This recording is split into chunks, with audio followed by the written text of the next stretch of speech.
Hello everyone, I am सुगम। Welcome back. तो कैसे हो आप सब? आई होप आप सब अच्छे होंगे।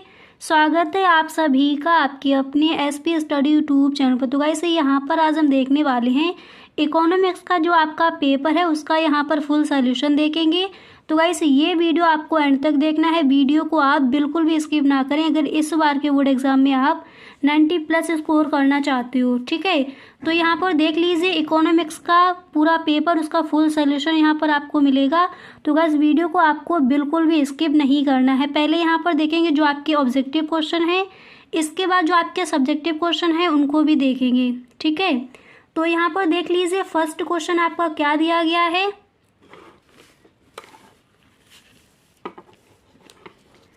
तो यहाँ पर गाइस एक बार देख लीजिए जो आपका पहला प्रश्न है दिया गया है कि विश्वव्यापी मंदी किस वर्ष प्रारंभ हुई थी। ठीक है, फर्स्ट क्वेश्चन क्या है कि विश्वव्यापी मंदी किस वर्ष से प्रारंभ हुई थी। यहाँ पर पहले ऑप्शन देख लीजिए, इसके बाद जो इसका राइट ऑप्शन होगा उसको देखेंगे। तो यहाँ पर फर्स्ट ऑप्शन मिला है 1929 में, सेकेंड यहाँ पर दिया गया है 1930 में, थर्ड है यहाँ पर 1931, इसके बाद फोर्थ ऑप्शन है 1932 में। तो विश्वव्यापी मंदी किस वर्ष में प्रारंभ हुई थी ये आपको बताना है। तो यहाँ पर जो आपका राइट ऑप्शन है वो हो जाएगा ए नंबर 1929। तो आपको ध्यान रखना है कि विश्वव्यापी मंदी 1929 में प्रारंभ हुई थी। ठीक है, क्वेश्चन कई बार बोर्ड एग्जाम में आस्क किया गया है। तो विश्वव्यापी मंदी किस वर्ष में प्रारंभ हुई थी? 1929 में। ठीक है, इसके बाद यहाँ पर आपका नेक्स्ट क्वेश्चन क्या दिया गया है उसको देख लीजिए। तो यहाँ पर देखिए जो आपका अगला प्रश्न है क्या दिया गया है। तो सेकंड क्वेश्चन है कि राजस्व प्राप्तियों की अपेक्षा राजस्व खर्च का आधिक्य कहलाता है। ये आपका क्वेश्चन दिया गया है। ठीक है, तो क्या कहलाता है यहाँ पर पहले ऑप्शन देख लीजिए, इसके बाद जो आपका राइट ऑप्शन होगा उसको देखेंगे। तो फर्स्ट यहाँ पर ऑप्शन दिया गया है तरलता अनुपात, सेकंड यहाँ पर दिया गया है राजस्व घाटा, सी नंबर पर ऑप्शन है बजटीय घाटा। इसी तरह से यहाँ पर डी नंबर पर ऑप्शन क्या है उसको देख लीजिए, डी नंबर पर ऑप्शन है शुद्ध निवेश। तो आपको बताना है कि राजस्व प्राप्तियों की अपेक्षा राजस्व खर्च का आधिक्य कहलाता है। तो क्या कहलाता है यहाँ पर आपका राइट ऑप्शन कौन सा हो जाएगा? तो यहाँ पर जो आपका ऑप्शन नंबर दिया गया है राजस्व घाटा। ठीक है, ऑप्शन नंबर बी यही आपका हो जाएगा राइट ऑप्शन। तो राजस्व प्राप्तियों की अपेक्षा राजस्व खर्च का जो आधिक्य है वो क्या कहलाता है? राजस्व घाटा कहलाता है। ठीक है, विश्वव्यापी मंदी किस वर्ष में प्रारंभ हुई थी? 1929 में। इसके बाद यहाँ पर क्वेश्चन नंबर 3 क्या दिया गया है उसको देख लीजिए। तो यहाँ पर देखिए आपका क्वेश्चन नंबर 3 है कि निम्नलिखित में से किसका व्यष्टि अर्थशास्त्र के अंतर्गत अध्ययन किया जाता है। ठीक है, तो तीसरा प्रश्न क्या है कि निम्नलिखित में से किसका व्यष्टि अर्थशास्त्र के अंतर्गत अध्ययन किया जाता है। पहले ऑप्शन देख लीजिए, इसके बाद जो इसका राइट ऑप्शन होगा उसको देखेंगे। तो फर्स्ट नंबर ए नंबर पर यहाँ पर ऑप्शन है कपड़ा उद्योग, बी नंबर पर है बेरोजगारी, सी नंबर पर है प्राथमिक क्षेत्र और डी नंबर पर ऑप्शन है ये सभी। तो निम्नलिखित में से किसका व्यष्टि अर्थशास्त्र? तो व्यष्टि अर्थशास्त्र क्या होता है? सूक्ष्म अर्थशास्त्र, यानी उसको आप बोल सकते हो छोटा अर्थशास्त्र। तो व्यष्टि अर्थशास्त्र के अंतर्गत हम किसका अध्ययन करेंगे? बेरोजगारी का, प्राथमिक क्षेत्र का, या फिर ये सभी ऑप्शन राइट है, या फिर कपड़ा उद्योग का। तो ए नंबर पर जो आपका ऑप्शन है यही हो जाएगा राइट ऑप्शन। तो व्यष्टि अर्थशास्त्र के अंतर्गत कपड़ा उद्योग का अध्ययन किया जाता है। ठीक है, इसके बाद क्वेश्चन नंबर 4 यहाँ पर क्या दिया गया है उसको देख लीजिए। तो क्वेश्चन नंबर 4 यहाँ पर है कि चाय की कीमत में वृद्धि से चीनी की मांग में होगी, क्या होगी? यहाँ पर पहले ऑप्शन देख लीजिए, इसके बाद इसका जो राइट ऑप्शन होगा उसको देखेंगे। तो चाय की कीमत में वृद्धि से चीनी की मांग में होगी कमी होगी, स्थिरता होगी, वृद्धि होगी, या फिर ये सभी। तो यहाँ पर आपका राइट ऑप्शन कौन सा हो जाएगा वो आपको बताना है। तो क्वेश्चन क्या दिया गया है कि चाय की कीमत में वृद्धि से चीनी की मांग में होगी।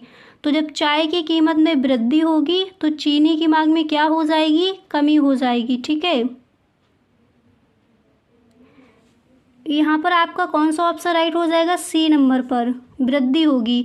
चाय की कीमत में वृद्धि से चीनी की मांग में होगी, क्या होगी? वृद्धि। ठीक है, यहाँ पर फर्स्ट नंबर वाला आपका ऑप्शन राइट नहीं है। सी नंबर पर जो ऑप्शन है वृद्धि, यही आपका हो जाएगा राइट ऑप्शन। क्लियर। इसके बाद क्वेश्चन नंबर 5 आपका क्या दिया गया है उसको देख लीजिए। तो क्वेश्चन नंबर 5 यहाँ पर ये दिया गया है कि मजदूरी होती है, क्या होती है, स्पष्ट लागत या फिर अस्पष्ट लागत। सी नंबर पर ऑप्शन है अवसर लागत। इसी तरह से डी नंबर पर ऑप्शन दिया गया है इनमें से कोई नहीं। तो यहाँ पर आपको बताना है कि मजदूरी क्या होती है। ठीक है, तो यहाँ पर आपका कौन सा ऑप्शन राइट हो जाएगा।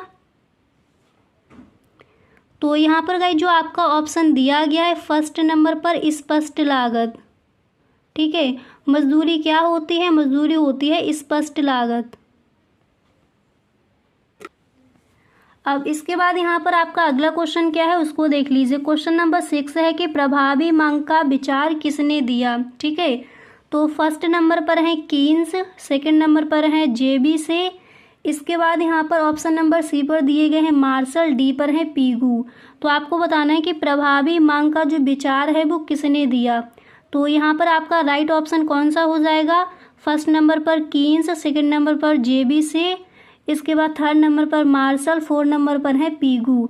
तो प्रभावी मांग का जो विचार है वो दिया था कीन्स ने, यानी ए नंबर पर जो आपका ऑप्शन दिया गया है यही आपका हो जाएगा राइट ऑप्शन। तो आपको ध्यान रखना है प्रभावी मांग का विचार किसने दिया, कीन्स ने। ठीक है, इसके बाद यहाँ पर अगला क्वेश्चन आपका क्या दिया गया है उसको देख लेते हैं। इसके बाद यहाँ पर जो आपका नेक्स्ट क्वेश्चन है दिया गया है कि अल्पकाल में उत्पादन के कितने साधन स्थिर होते हैं, ये आपको बताना है। तो अल्पकाल में उत्पादन के कितने साधन स्थिर होते हैं, कोई नहीं। बी नंबर पर ऑप्शन है सभी, सी नंबर पर है कम से कम एक और डी नंबर पर है अनिश्चित। तो अल्पकाल में उत्पादन के कितने साधन स्थिर होते हैं, यहाँ पर आपका कौन सा ऑप्शन राइट हो जाएगा। फर्स्ट नंबर पर ऑप्शन है कोई नहीं, बी नंबर पर है सभी, सी नंबर पर है कम से कम एक, इसके बाद डी नंबर पर ऑप्शन है अनिश्चित। तो यहाँ पर जो सी नंबर पर आपका ऑप्शन है यही हो जाएगा आपका राइट ऑप्शन। अल्पकाल में उत्पादन के कम से कम एक साधन स्थिर होते हैं। ठीक है, तो आपके जो ऑब्जेक्टिव क्वेश्चन दिए जाते हैं वो कौन कौन से इंपॉर्टेंट है इस बार के बोर्ड एग्जाम के लिए, उन प्रश्नों को यहाँ पर आपने देख लिया। अब इसके बाद सब्जेक्टिव क्वेश्चन कौन कौन से आपको तैयार करने हैं चलिए उनको भी देख लेते हैं। और गाइस अगर आपको ये वीडियो अच्छा लग रहा है तो प्लीज़ आप इस वीडियो को एक लाइक ज़रूर कर दें। ठीक है, तो जो आपके मोस्ट इम्पोर्टेंट क्वेश्चन है ऑब्जेक्टिव क्वेश्चन वो यहाँ पर आपने देख लिए। अब चलिए जो आपके सब्जेक्टिव क्वेश्चन है उनको भी देख लेते हैं। वीडियो को आपको बिल्कुल भी स्किप नहीं करना है। जो भी आपका पेपर है पेपर का यहाँ पर आपको फुल सोल्यूशन मिलेगा। ठीक है, तो चलिए स्टार्ट करते हैं कि सब्जेक्टिव क्वेश्चन इस बार के बोर्ड एग्ज़ाम के लिए कौन कौन से आपके इम्पोर्टेंट हैं। तो गाइस चलिए यहाँ पर देखते हैं जो आपके सब्जेक्टिव क्वेश्चन हैं वो आपके कौन कौन से इम्पोर्टेंट हैं इस बार के बोर्ड एग्जाम के लिए। उससे पहले गाइस अगर अभी तक आप इस वीडियो में बने हुए हो तो आई होप ये वीडियो आपको अच्छा लग रहा होगा।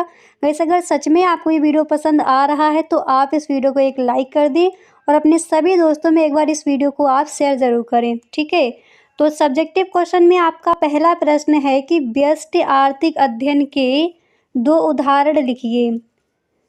तो चलिए इसका आंसर देखते हैं कि व्यष्टि आर्थिक अध्ययन के 2 उदाहरण कौन से हो जाएंगे। तो आप इस तरह से लिखोगे कि व्यष्टि अर्थशास्त्र में आर्थिक मुद्दों का अध्ययन एक व्यक्तिगत इकाई जैसे एक व्यक्ति, एक फर्म, एक उद्योग, एक उपभोक्ता, एक वस्तु आदि के स्तर पर किया जाता है।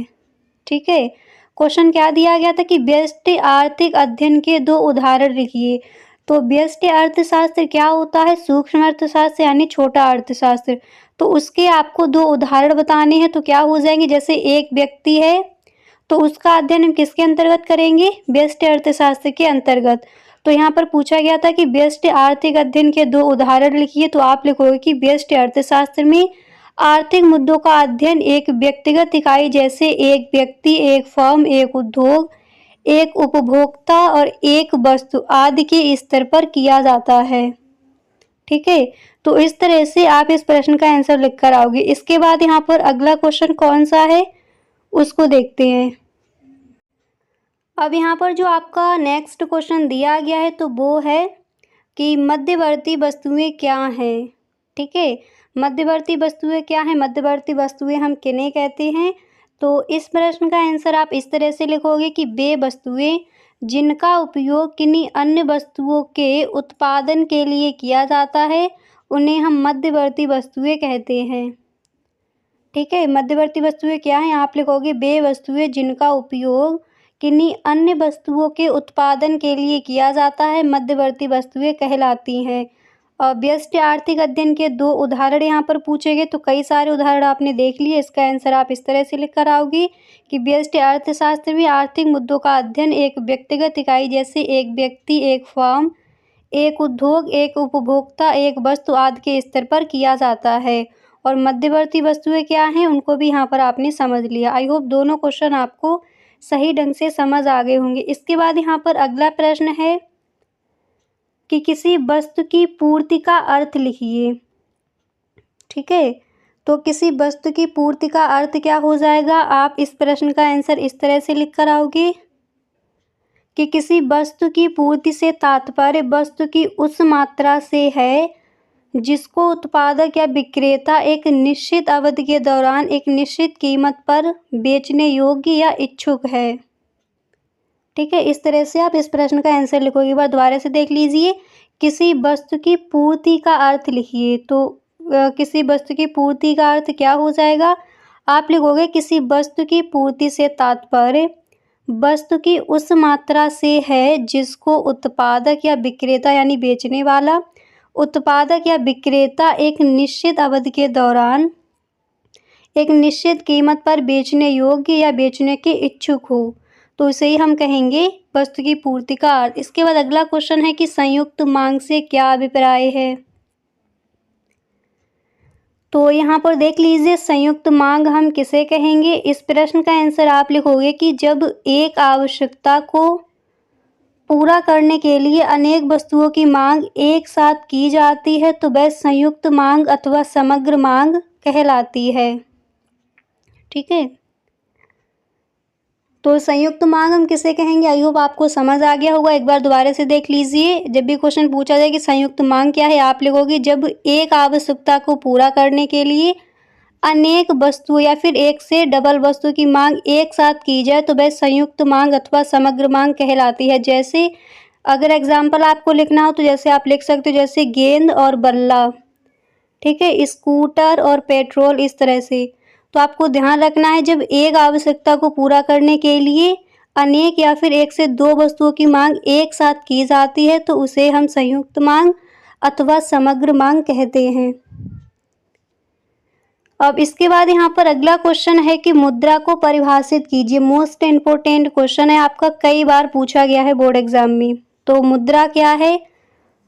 आप इस प्रश्न का आंसर इस तरह से लिखोगे कि मुद्रा एक ऐसी वस्तु है जो समाज में विनिमय के माध्यम, मूल्य के मापन, स्थगित भुगतानों के मान तथा मूल्य के संचय के माध्यम के रूप में स्वतंत्र, विस्तृत तथा सामान्य रूप से लोगों के द्वारा स्वीकार की जाती है, तो उसी को हम कहते हैं मुद्रा। ठीक है, क्वेश्चन आपका कई बार अतलग उत्तरीय प्रश्न में पूछा गया है। तो मुद्रा क्या है? इस तरह से इस प्रश्न का आप आंसर लिखोगे, मुद्रा एक ऐसी वस्तु है जो समाज में विनिमय के माध्यम, विनिमय यानी एक्सचेंज के माध्यम, मूल्य के मापन, स्थगित भुगतानों के मान तथा मूल्य के संचय के माध्यम के रूप में स्वतंत्र, विस्तृत तथा सामान्य रूप से लोगों के द्वारा स्वीकार की जाती है, उसी को हम कहते हैं मुद्रा। ठीक है, तो इस प्रश्न का आंसर आप इस तरह से लिख कर आओगे। अब इसके बाद यहाँ पर अगला क्वेश्चन आपको कौन सा तैयार करना है उसको देख लीजिए। तो मुद्रा को परिभाषित कीजिए, इसका आंसर आप देख चुके हो। यहाँ पर गाइस ऑब्जेक्टिव क्वेश्चन जो आपके दिए जाते हैं वो आप देख चुके हो। उसके बाद सब्जेक्टिव क्वेश्चन में जितने भी क्वेश्चन अभी आपने देखे सारे क्वेश्चन आपके अतलग उत्तरीय प्रश्न हैं। ठीक है, अतलग उत्तरीय प्रश्न कौन कौन से इंपॉर्टेंट हैं उनको देख लीजिए। इसके बाद यहाँ पर देखेंगे कि लघु उत्तरीय प्रश्न और विस्तृत उत्तरीय प्रश्न आपको कौन कौन से तैयार करनी है। तो मुद्रा को परिभाषित कीजिए, इस प्रश्न का आंसर आपने देख लिया। इसके बाद अगला क्वेश्चन आप तैयार करोगे कि समष्टि आर्थिक अध्ययन के 2 उदाहरण दीजिए। तो समष्टि आर्थिक अध्ययन के दो उदाहरण कौन कौन से हैं? पहले आपको इस तरह से एक लाइन लिख देनी है कि समष्टि आर्थिक अध्ययन के दो उदाहरण निम्नलिखित हैं। इसके बाद यहाँ पर फर्स्ट आपको लिखना है कि कुल रोजगार का अध्ययन, और सेकंड यहाँ पर आप लिखोगे कुल मांग का अध्ययन।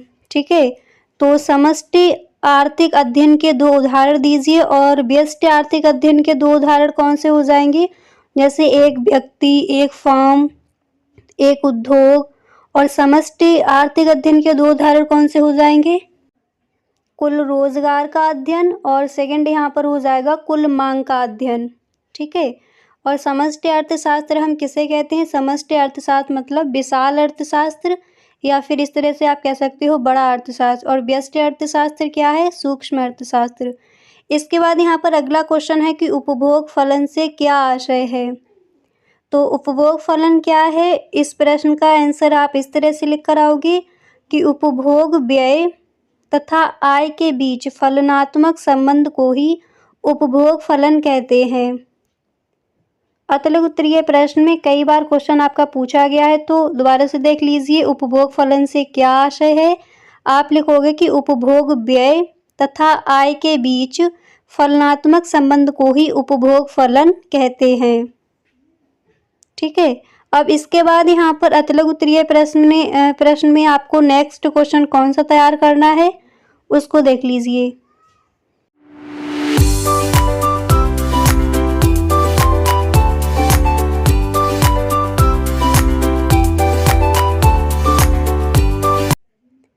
अब यहाँ पर देखिए अगला क्वेश्चन आप तैयार करोगे कि निजी वस्तु से क्या आशय है।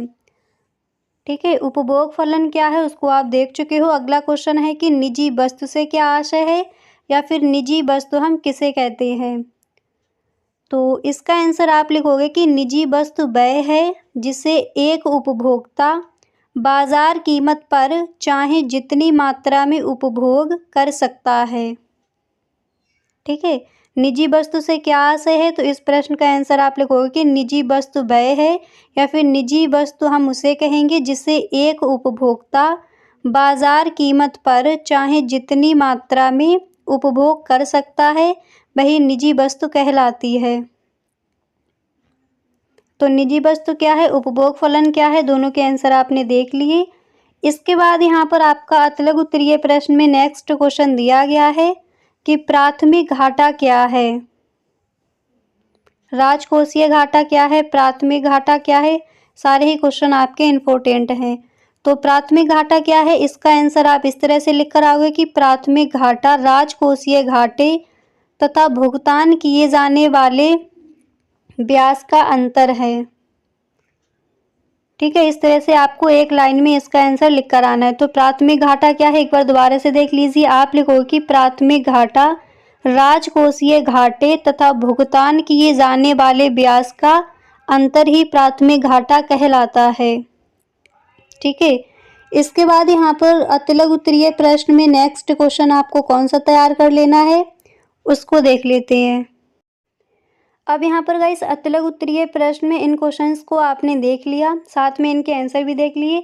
इसके बाद जो आपके मोस्ट इम्पोर्टेंट क्वेश्चन है जो हर बार बोर्ड एग्जाम में आज किए जाते हैं, उन क्वेश्चंस को भी अब देख लेते हैं। ठीक है, economics most important question for board exam जो हर साल आपके बोर्ड एग्जाम में आज किए जाते हैं, उन प्रश्नों को देख लीजिए। तो उन प्रश्नों में जो आपका यहाँ पर पहला प्रश्न है क्या दिया गया है, पहले उसको समझिए। फर्स्ट क्वेश्चन यहाँ पर दिया गया है, आपको ये तैयार करना है कि पूर्ति तथा स्टॉक में अंतर बताइए। पूर्ति तथा स्टॉक में क्या अंतर है वो आपको बताना है।